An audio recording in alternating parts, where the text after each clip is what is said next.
Hi అండి, నా పేరు విజయ నిర్మల. జుట్టు పెరగడం మొదలైంది. వేరుశనగ తీస్తాము, ఆముదం తీస్తాము. ఊరుగా మన ముందే తయారు చేసి ఇస్తున్నాడు. So hi guys, so in this video we are going to discuss about job. Already job చేస్తూ కెరీర్ అనేది ట్రాన్స్ఫార్మ్ అవ్వచ్చా, సో అదొకటి career transformation and or else career change అంటే ఏంటి, అండ్ జనరల్గా మనం మాట్లాడుకుందాం అసలు ఒక జాబ్ చేస్తూ నాన్ ఐటీ జాబ్ చేస్తూ ఐటీ జాబ్కి మనం షిఫ్ట్ అవ్వచ్చా వచ్చే టైంలో, వాట్ ఆర్ ద కాంప్లికేషన్స్ ఏమేమి ఉంటాయి దీంట్లో. సో దాని గురించి మనం క్లియర్గా మాట్లాడుకుందాము. సో ఒక క్లారిటీ అనేది మనం అందరం తెలుసుకోవాలి. చాలా మంది ఏంటి అంటే చేస్తున్న మిస్టేక్, జనరల్గా ఏంటి అంటే ఒక జాబ్ చేస్తున్నారు ఆల్రెడీ, నాన్ ఐటీ జాబో లేకపోతే సో అండ్ సో జాబ్ అనేది చేస్తూ ఉన్నారు. నాన్ ఐటీ జాబో, మార్కెటింగ్ జాబో, ఇంకొక జాబో చేస్తూ ఉన్నారు.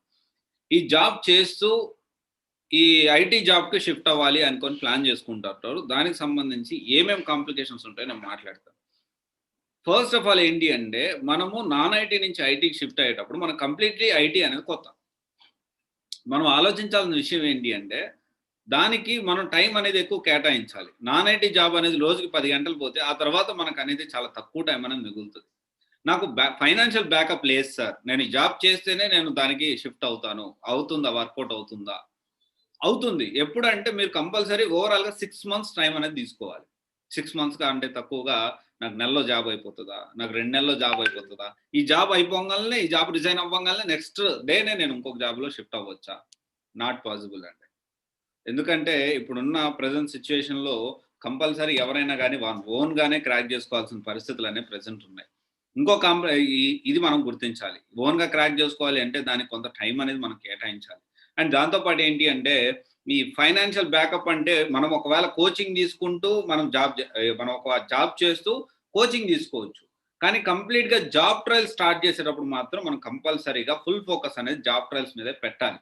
ఆ టైంలో మీరు ఆల్రెడీ ఎగ్జిస్టింగ్ జాబ్ ఏదైనా ఉంటే దాని గురించి కాకుండా ప్రజెంట్ తెచ్చుకోబోయే జాబ్ గురించి మీరు ఆలోచించాలి. దానికి ఎక్కువ టైం అనేది మీరు కేటాయించాలి. అట్లా కాకుండా కొంతమంది ఉంటారు, కొంతమంది నాన్ ఐటీ జాబ్ చేస్తూ లేకపోతే వేరే జాబ్స్ చేస్తూ ఐటీలోకి షిఫ్ట్ అవుతారు. ఎలాగా వాళ్ళకి ఎక్కువ టైం అనేది జాబ్లో అంత స్ట్రెస్ ఉండదు. అలాంటి పర్సన్స్ ఉంటారు, అలాంటి జాబ్స్ ఉంటాయి. అలాంటి జాబ్స్ వల్ల అయితే మీరు ట్రై చేయొచ్చు. కానీ కంప్లీట్లీ స్ట్రెస్ జాబ్ ఉంది, రోజు 14 గంటలు, 10 గంటలు, 12 గంటలు మీరు ఆల్రెడీ కరెంట్లీ వర్కింగ్ జాబ్లోనే ఉండాలి. అలాంటి వాళ్ళు మాత్రం రిస్క్ తీసుకోకండి.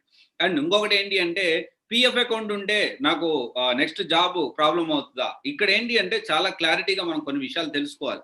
రీసెంట్గా ఒక 2 స్టూడెంట్స్ ఉన్నారు, టాప్ ఎంఎన్సీ కంపెనీస్లో జాబ్ వచ్చింది. అతనికి ఓపెన్గా 2 పిఎఫ్ అకౌంట్స్ ఓపెన్లో ఉన్నాయి, క్లోజ్ కూడా కాలేదు, ఓపెన్లో ఉన్నాయి. కొత్త జాబ్లో జాయిన్ అయ్యి కూడా ఆల్మోస్ట్ ఒక పర్సన్ అయితే 1 year అవుతుంది. టాప్ ఎంఎన్సీ కంపెనీ, బ్యాక్గ్రౌండ్ స్ట్రిక్ట్గా ఉంటుంది అనుకునే టాప్ ఎంఎన్సీ కంపెనీలో ఒకటే. Just I don't want to mention that company name right now. అయితే తను జాబ్ చేసుకుంటున్నాడు. తను నా దగ్గరికి వచ్చాడు, కౌన్సిలింగ్, ఆఫ్లైన్ కౌన్సిలింగ్ వచ్చాడు. ఏంటి అనేది వచ్చాడు, ఎట్లా చేద్దాం సార్, ఏంది పరిస్థితి అనేది. సో ఇక్కడ ఏంటి అంటే ఇక్కడ మనం మెయిన్ ఫోకస్ అనే సబ్జెక్ట్ మీద ఉండాలి. తన ఓన్గా తను క్రాక్ చేసుకున్నాడు, మళ్ళీ అది కూడా గుర్తుపెట్టుకోవాలి. తన ఓన్గానే తను క్రాక్ చేసుకున్నాడు. క్రాక్ చేసుకున్న తర్వాత ఈ విధంగా ప్లాన్ చేసుకున్నాడు. మేజర్ కాంప్లికేషన్ చాలా మంది అడిగేది ఏంటి అంటే పిఎఫ్ ప్రాబ్లం అవుతుందా, పిఎఫ్ ప్రాబ్లం అవుతుందా, పిఎఫ్ ప్రాబ్లం అవుతుందా. పిఎఫ్ అనేది depends on company to company. కొన్ని కంపెనీలు చాలా సీరియస్గా చెక్ చేస్తాయి, కొన్ని కంపెనీస్ లైట్ తీసుకుంటాయి. అన్ని కంపెనీస్ పిఎఫ్ మీద ఫోకస్ పెడతాయని చెప్పలేం. బ్యాక్గ్రౌండ్ వెరిఫికేషన్లో ప్రాసెస్లో బ్యాక్గ్రౌండ్ వెరిఫికేషన్ ప్రాసెస్ అనేది డెప్త్ అనేది వాళ్ళు ఇంటర్వ్యూ పర్ఫార్మెన్స్ మీద బేస్ అయి ఉంటుంది. గుర్తుపెట్టుకోండి, ఇది చాలా ఇంపార్టెంట్, రైట్? ఇదొక విషయం మీరు అందరూ గుర్తించాలి. అండ్ లొకేషన్ కాంప్లికేషన్ అంటే నెక్స్ట్ వచ్చేది లొకేషన్. నాకు హైదరాబాద్లోనే కావాలి, నా హైదరాబాద్లో లేకపోతే పాత బస్తీలో కావాలి, లేకపోతే నాకు మాదాపూర్లోనే కావాలి, నాకు గచ్చిబౌలిలో కావాలి, కొండాపూర్లో కావాలి. This is not possible. Possibility తక్కువ ఉంటుంది.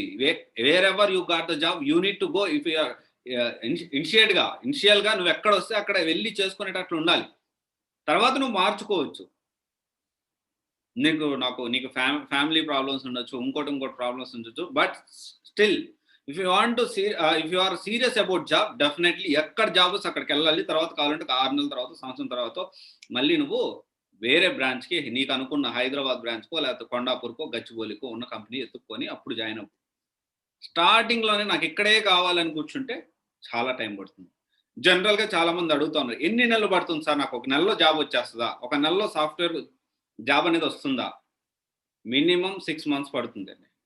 మినిమం 6 మంత్స్ జెన్యూన్గా కరెక్ట్గా మ్యాక్సిమం 6 మంత్స్ పడుతుంది. ఎందుకంటే కోర్సు ట్రైనింగ్ తీసుకోవడానికే మీకు 2 నుంచి 3 నెలలు పడుతుంది. 2 నుంచి 3 నెలలు పట్టిన తర్వాత మీరు దాన్ని ప్లాన్ చేసుకోవాలి. మళ్ళీ కోర్స్ తీసుకోవడం ఒకటే కాదు, దాంతో ప్యారలల్గా ప్రాక్టీస్ చేసుకోవాలి, ప్యారలల్గా మీరు ఇంటర్వ్యూస్ అటెండ్ అవ్వాలి, ప్యారలల్గా మీరు ప్రాపర్గా అసలు ఏంటి పరిస్థితి అనేది దానికి తగ్గట్టు రియల్ టైం ప్రాజెక్ట్స్ చేయాలి. ఆల్రెడీ ఒకవేళ ఎగ్జిస్టింగ్ జాబ్ ఉంటే ఆ జాబ్ చేసుకుంటూ ముందు మనం మేనేజ్ చేసుకోవాలి. 3 మంత్స్ కోచింగ్ అయిపోయిన తర్వాత కంప్లీట్ జాబ్ ట్రయల్స్లో వచ్చిన తర్వాత అప్పుడు మనం ప్రాసెస్ అనేది స్టార్ట్ చేయాలి. మనం జాబ్ ప్రొఫైల్ రెడీ చేయాలి, ప్రొఫైల్ నౌకరీలో ఎక్కించాలి, అన్నింటిలో ఎక్కించిన తర్వాత మీరు జాబ్ ప్రాసెస్ అనేది స్టార్ట్ అవుతుంది. ఇవన్నీ మీరు ఒకసారి ఆలోచించండి. సో దెర్ ఈజ్ ఇక్కడ చాలా క్లారిటీ ఏంటి అంటే, మనము ఒక ప్రాసెస్ స్టార్ట్ చేసేటప్పుడు, ఎంటైర్ ప్రాసెస్ అనేది స్టార్ట్ చేసేటప్పుడు, ఈ జాబ్ నుంచి దాంట్లో నుంచి ఇంకో దాంట్లో వెళ్ళేటప్పుడు కంపల్సరీ రైట్ డెసిషన్ అనేది తీసుకోవాలి, రైట్ కోర్స్ అనేది సెలెక్ట్ చేసుకోవాలి. ఇవన్నీ కాంప్లికేషన్స్.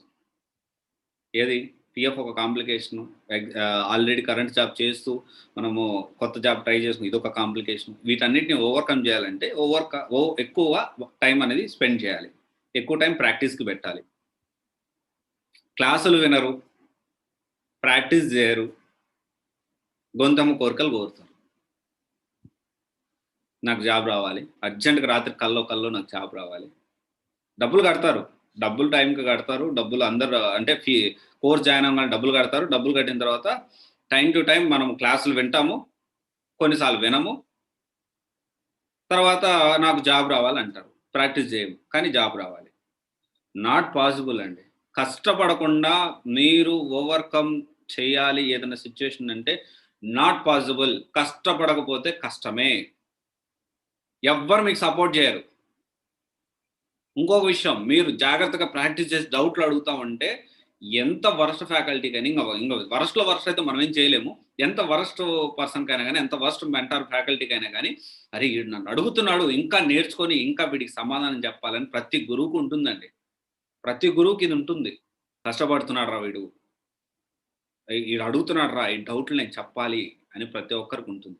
ఇక్కడ ప్రాబ్లం ఏంటి అంటే డౌట్లే అడగం మనం, ఎందుకంటే మనం ప్రాక్టీస్ చేయం. ఒక నెలలో మనం ఒక జాబ్ రావాలి, ఒక సాఫ్ట్వేర్ జాబ్ రావాలి అంటే కష్టం, గుర్తుపెట్టుకోండి. ఒక మ్యాక్సిమం 6 మంత్స్ పడుతుంది ఒక కెరీర్ నుంచి ఇంకొక కెరీర్ ట్రాన్స్ఫర్ అవ్వడానికి. ఓకే, ఇది ఒకసారి ఆలోచించండి. Thank you guys. This is Raj signing off CYC guidance private limited, one stop solution for all job oriented courses. Thank you.